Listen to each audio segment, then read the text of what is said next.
Olá, meu amigo, minha amiga, sejam bem-vindos a mais um Portal do José. Hoje, há 38 dias das nossas eleições. E eu resolvi bater esse papo com vocês fora do nosso horário tradicional, que sempre é às 5h30 da tarde, em função de movimentações e situações muito estranhas, muito complicadas e esquizofrênicas aqui no nosso país, contendo algumas ameaças que podem, inclusive, gerar algum tipo de conflito, algum tipo de violência aqui no nosso país, sobretudo de camadas incautas da sociedade brasileira que não percebem uma manipulação política que está acontecendo aqui em alguns segmentos da sociedade brasileira. Mas o que é que está acontecendo? Bem, antes de abordar esses temas, quero convidar você, antes de mais nada, a se inscrever aqui no nosso portal, vir fazer parte das nossas discussões, a conhecer os nossos outros vídeos. Se você gostar, compartilhe, dê o seu joinha, mande seus comentários para cá, porque são formas da gente ajudar outras pessoas também a entenderem melhor as coisas que estão acontecendo aqui no nosso país. Pois bem, mas vamos aos temas aqui. Gente, eu recebo muito material no nosso portal de pessoas que estão muito atentas com as coisas que estão acontecendo aqui na realidade brasileira.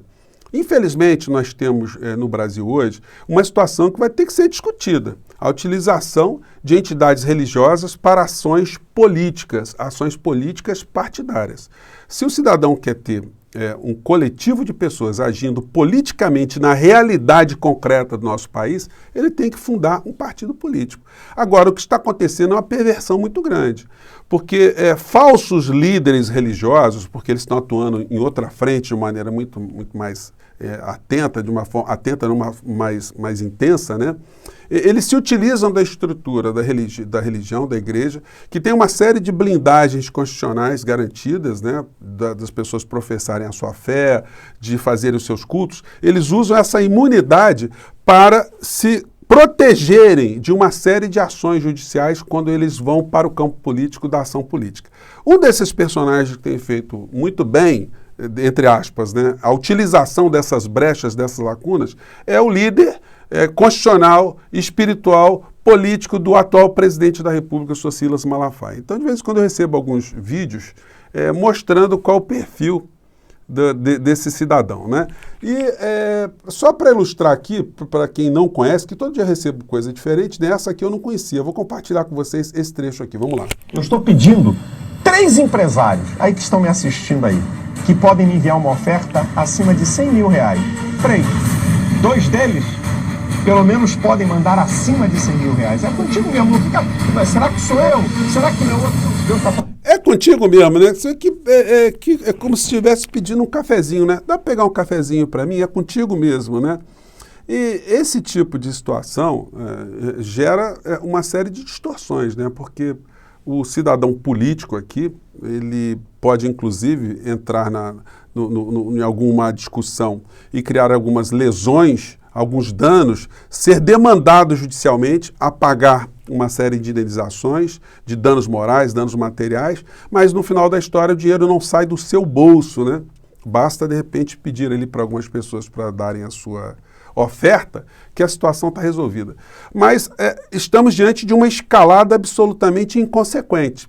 Algumas situações que estão dentro de lacunas da lei, mas que devem ser enfrentadas com muita inteligência pelas entidades com responsabilidade constitucional do nosso país, como o Supremo Tribunal Federal, a Procuradoria-Geral da República, eu nem posso contar, nem podemos contar com ela, mas o Ministério Público, de uma maneira geral, dos estados, o Ministério Público Federal, enfim, os partidos políticos, os meios de comunicação, as outras entidades religiosas sérias, todos nós vamos ter que enfrentar aqui esse debate, gente, dessa mistura de política com religião, igreja com religião.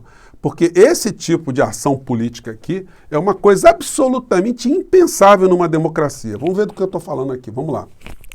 O povo abençoado do Brasil, o desgraçado que rasga a Constituição, e eu vou provar.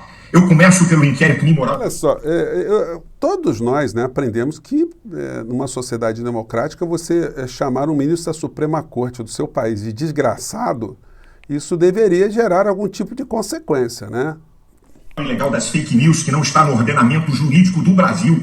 Esse desgraçado ao mesmo tempo é vítima, delegado, promotor e juiz. Nem na Inquisição se viu isso. É uma aberração que mancha o judiciário brasileiro. Ele rasga a Constituição, artigo... E aí, gente, ele começa a fazer aqui uma aula de direito constitucional malafaiana em alguns minutos aqui.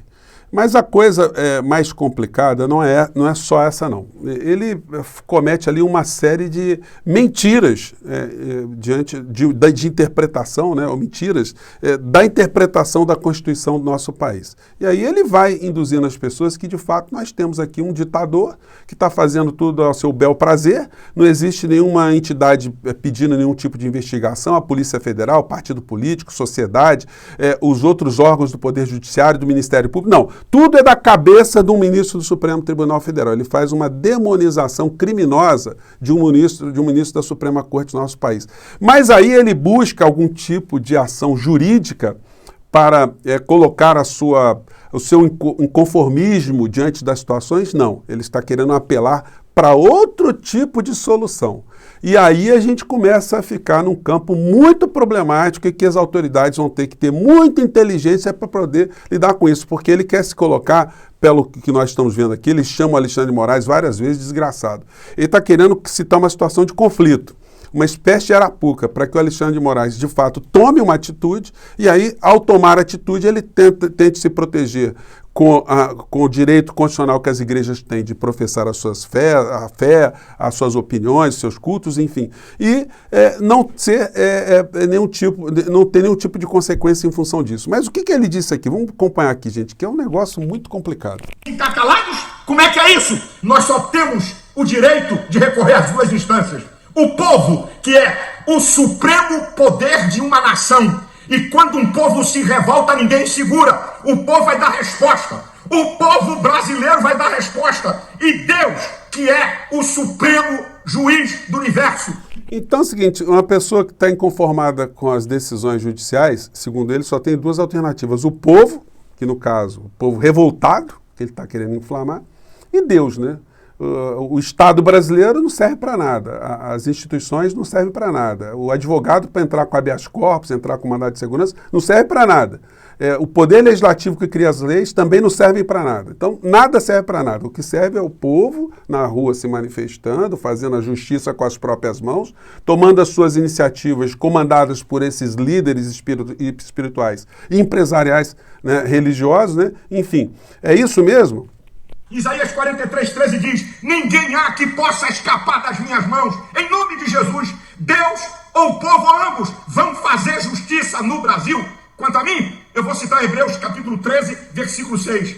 Ousemos com confiança dizer: o Senhor é o meu ajudador, não temerei o que me possa fazer o homem. Bom, então não teme o que pode fazer o homem, sobretudo quando o homem faz alguma coisa, né? E você pede ajuda para outros homens, né? Para se livrar da justiça, né? Pois bem, então essa é uma situação que vai demandar alguma atenção. E o ministro Alexandre de Moraes, Supremo Tribunal Federal, todos têm que ficar muito espertos para não caírem em armadilhas. Porque a coisa que eles querem nesse momento é criarem mártires, criarem vítimas para justificar esse discurso absolutamente distorcido da realidade brasileira. Quando começa a ganhar a grande imprensa esse tipo de comportamento, a gente tem que estabelecer ali uma série de condutas, né? Porque essa gente não está se assustando, não está se intimidando com movimentos pela democracia. Quanto mais as entidades se manifestam a favor da democracia, mais eles vão se radicalizando, tentando algum tipo de solução fora do aparato jurídico. Isso é o que a gente está vendo nesse tipo de discurso. Aqui nessa coluna do Lauro Jardim de hoje, a gente tem esse título aqui: pastor aliado de Bolsonaro promete incendiar o 7 de setembro.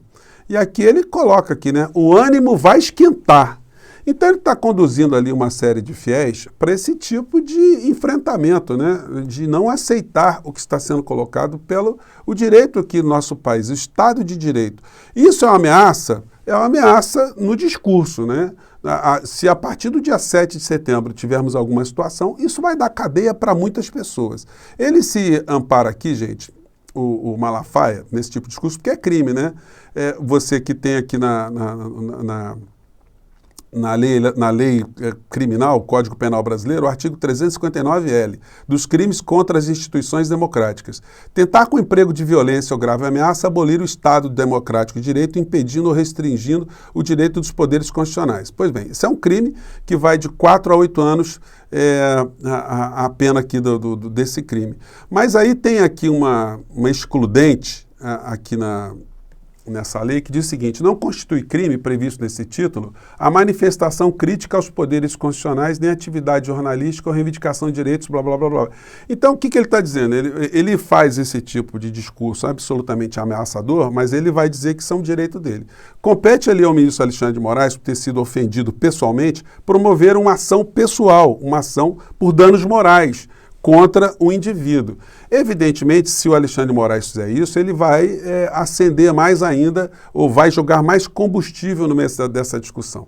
Então, o que eu imagino e que eu recomendaria ele a fazer é esperar passar as eleições, depois de passar as eleições, ele cobrar aí todo esse tipo de fala do Malafaia em relação à sua pessoa, porque nós estamos vendo que as atitudes do Alexandre de Moraes, enquanto elas atingem, né, pessoas dos estratos mais baixos da sociedade, há uma aceitação. Mas quando ele começa a agir contra pessoas que estão no andar de cima, a classe empresarial, aí eles começam a se unir, eles começam a reagir enquanto classe. E a gente vê isso nos editoriais dos jornalões no dia de hoje. Hoje, no editorial do Estado de São Paulo, nós temos o seguinte título: Defesa da democracia deve respeitar a lei. Então, eles colocam aqui um senão aqui diante de algumas ações do Alexandre de Moraes. Agora, vocês vejam só, se a polícia toma conhecimento que existe um grupo de criminosos tentando retirar da penitenciária um preso de alta periculosidade, eles vão investigar. A Polícia Federal vai pedir a autorização do Poder Judiciário, que diante daqueles fatos ali vai autorizar. Se tem um grupo querendo invadir uma cidade para explodir caixa eletrônico, fazer uma série de situações, assim, a polícia vai requisitar, ou a polícia vai agir, em muitos casos não vai nem requisitar nenhuma autorização judicial, vão partir mesmo para a situação concreta. Quando você tem um grupo de delinquentes, de empresários, conspirando contra a democracia, começando a se organizar para estabelecerem ações para não aceitarem o resultado das eleições se forem desfavoráveis a Bolsonaro, evidentemente a Polícia Federal, se pediu isso, o ministro Alexandre de Moraes tem o dever de agir de uma forma isonômica, de uma forma como agiria qualquer juiz diante de uma situação como essa. Pois bem, o Merval Pereira também ele dá uma atenuada aqui: falar não é fazer, protegendo aqui, fazendo discurso de proteção a esses empresários. E ao lado dessa história, gente, muito estranha, nós temos movimentações absolutamente atípicas de personagens que estão agora figurando também sob o olhar da sociedade, com mais desconfiança ainda. Do que é que eu estou falando? O Procurador-Geral da República. Ele foi flagrado também nessas conversas aí desses empresários conspiradores, e que seriam classificados como subversivos, né? Se fosse na época da ditadura, eles seriam os subversivos, né? E hoje, tecnicamente, são subversivos também, porque eles querem subverter a ordem, eles não querem aceitar o resultado de uma eleição que democraticamente está sendo conduzida aqui no nosso país, está sendo realizada, né? E dentro das nossas instituições, dentro dos nossos aparatos legislativos legais. Pois bem, então nós temos a seguinte notícia: Ara se reúne com o ministro da Defesa e comandantes militares para discutir papel das instituições, diz PGR. Quer dizer que o Procurador-Geral da República, que está no centro agora de algumas situações muito nebulosas e que foi indicado para a Procuradoria-Geral da República por critérios que nós não conhecemos, porque ele foi escolhido pessoalmente pelo presidente da República, fora de uma tradição institucional, ele está sendo chamado para dar aula sobre o papel das instituições. Uma pessoa que está fazendo absolutamente tudo ao contrário do que o Ministério Público Federal, Procuradoria-Geral da República, deveria fazer para proteger a sociedade. Um homem que está sentado em cima de 700 mil mortos junto com o presidente da República e não viu absolutamente nada. Ele vai dar aula lá para comandantes militares sobre o papel das instituições. Bastava ele levar um exemplar da Constituição para cada comandante militar. Estava tudo resolvido. Fora da agenda, fora do compromisso oficial. Então, para falar da discussão do papel das instituições, precisava o senhor Aras, né? Porque ele está alinhado com essa história. Mandava lá o pastor Malafaia, o bispo Malafaia, enfim, porque eles iam se entender muito bem dentro desse comportamento golpista que essa gente não consegue esquecer. É um negócio impressionante. Não é por outra razão que todo dia você pega a agenda do presidente da República, ele está conversando aqui, ele pega uma hora aqui para ficar conversando com o pessoal da área jurídica. É só o que sobra para o presidente da República, preocupado com as questões que o pessoal dele, que ele estão fazendo, todos estão fazendo, né, contra a democracia do nosso país. Pois bem, gente, o programa ficou um pouquinho mais longo hoje, mas não teve jeito da gente não deixar, a gente não podia não tocar nesse tema aqui. Espero que os veículos de comunicação reverberem essas situações, porque essa gente aí está querendo jogar uma parcela do povo brasileiro em situações muito complicadas e muito violentas, né? No final isso vai dar cadeia para muita gente. Vamos seguir em frente, gente. Mais tarde eu estou aqui com vocês, porque tem muita coisa para acontecer hoje ainda, tá? Tchau!